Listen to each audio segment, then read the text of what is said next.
এখানে ঢুকেছে।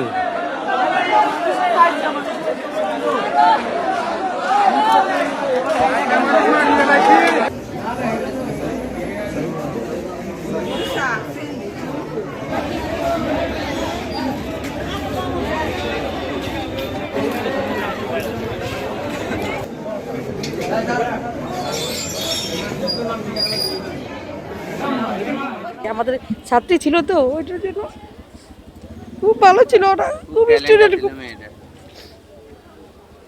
কি কারণ হতে পারে ঘটনাটা আসলে? এটা বলতে পারি, এটা আমরা জানি না, আমরা স্কুল থেকে আসছি।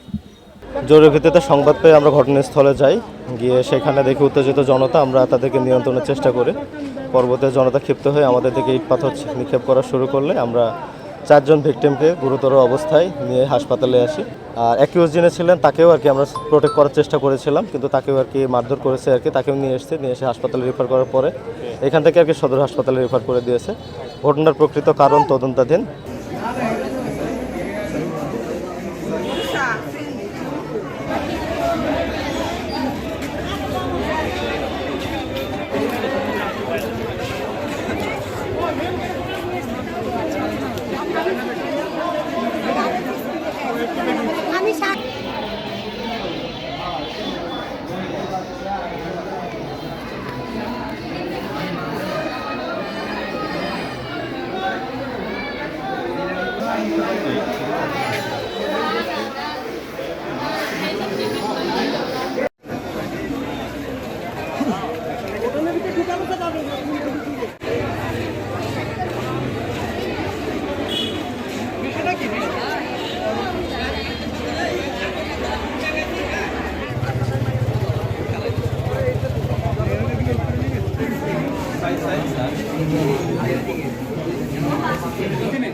Andar di sini.